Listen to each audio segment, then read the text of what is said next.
제가 대표 순장을 시작했을 때의 일입니다. 개강체프를 준비했어야 되는데 강의실을 대여해야 하는 총무순장이 너무 일이 바쁘다면서 하루만 저에게 강의실을 대여하기를 부탁했습니다. 그때 당시에 강의실을 빌릴 수 있는 사람이 저밖에 없어가지고요. 또 저희 학교 시스템상 여러 대학관을 돌아다니고 대학 본부까지 가서 강의실을 대여하는 도장을 찍어야 했기 때문에 하루 종일 걸리는 거였어요. 5시가 다 되어 있더라고요.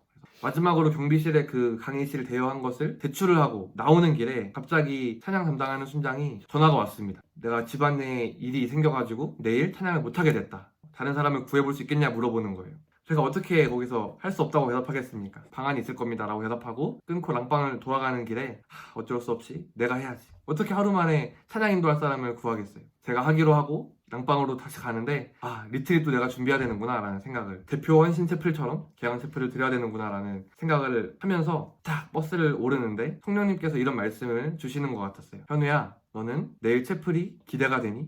본문에 나오는 귀신 들린 아이의 아버지도 기대를 하기가 힘들었던 것 같습니다. 제자들이 못 고친다는 것은 그 스승도 기대할 수 없다라는 것이기 때문에 예수님도 못 고치겠구나 라고 실망하고 아이를 고칠 수 있다는 믿음을 포기하고 있었다라고 생각할 수 있습니다. 제가 이 본문에서 나누고 싶은 두 가지 질문이 있습니다. 예수님은 왜 믿음을 언급하셨을까요? 예수님의 치유 사역에서 예수님의 능력보다 더 중요하다고 할 수 있는 것은 치유받는 자의 믿음이었습니다. 믿지 않는 자에게 예수님이 일방적으로 치유시킨 적은 없었습니다. 내가 낫고자 하느냐? 내가 믿느냐? 너희 믿음대로 되어라가 예수님의 공식 멘트였죠. 믿음이 없는 사람들의 특징은 기대하지 않는 것입니다. 눈에 보이지 않아서 기대하지 못하고 있습니다. 눈에 안 보이기 때문에 기대하는 건데도 불구하고 그 사람들은 믿음이 적어서 기대하지 못합니다. 이 일이 눈에 보이지 않는 하나님의 사역이라고 생각하지 못하고 눈에 보이고 손에 잡히는 내 사역, 내가 컨트롤 가능하고 내가 예측 가능한 내 사역이라고 생각하면 좋겠어서 기대를 잃어버린 것이 아닐까요? 기대를 잃어버리고 자기가 하려는 일에 실패한 아버지를 보면서 예수님의 마음은 또 어떠셨을까요?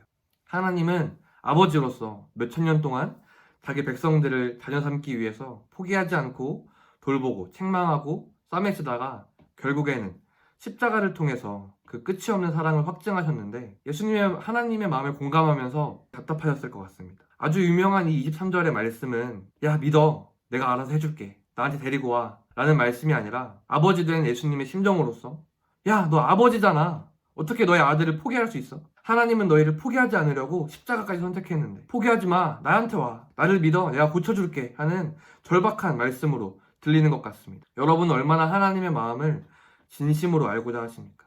두 번째 질문은 그럼 아들이 고침받기 위해서 무엇을 해야 했나? 라는 것입니다.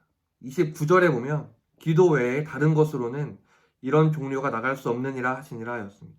누가 기도했을까요? 제가 어릴 때 생각할 때는 예수님이 기도하셨겠거니 생각했습니다. 기도한 장면이 나오지 않는 것입니다. 결국에 바로 아버지가 소리를 질러 이르되 내가 믿나이다, 나의 믿음 없는 것을 도와주소서 라고 기도했던 것입니다. 결국에 아버지의 기도가 아들을 살릴 수 있었던 것이죠. 본문의 액션 포인트는 기도하는 것입니다. 사실 기도하는 걸 모르는 사람은 없잖아요. 그래서 이 기도를 액션 포인트로 하기가 너무 싫었습니다. 더 신박한 것, 더 새로운 것을 액션 포인트로 삼고 싶어서 기도를 해도 성령님께서 오히려 너의 무너진 삶과 너의 무너진 마음, 그리고 캠퍼스와 순원들, 또 가정과 사회를 회복하기 위해서는 네가 기도해야 된다 라는 마음을 더 불러일으키셨습니다. 진리가 우리에게 생명되는 것인데 진리는 너무 단순합니다. 진리가 단순한 이유는 하나님께서 감춰진 그 진리를 우리에게 계시하셨기 때문입니다. 진리는 너무 단순해서 가끔은 그게 필요하지 않다는 생각을 들게 합니다. 하지만 이 진리된 기도가 우리에게 제일 필요한 것입니다. 대표 이야기의 결말을 해드려야겠죠.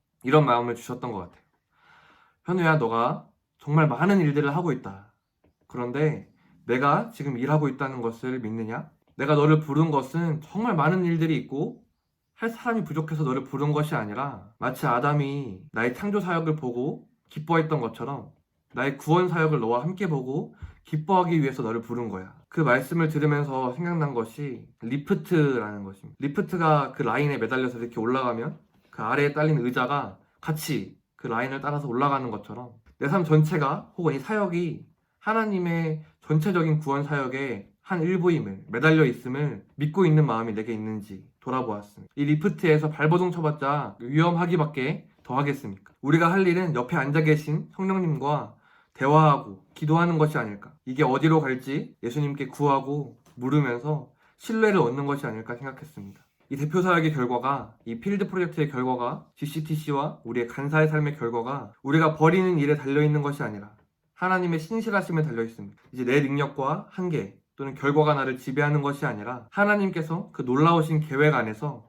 이 기간에 무엇을 보게 하시려나, 결국 우리의 삶의 변화와 순원과 캠퍼스의 고침, 가정과 사회의 회복은 우리의 능력이 아니라 하나님을 기대하는 우리의 마음, 기대함으로 기도하는 우리들을 통해 보여질 것입니다. 하나님께서 드러내어 보이실 것을 믿는 마음으로 기도했으면 좋겠습니다.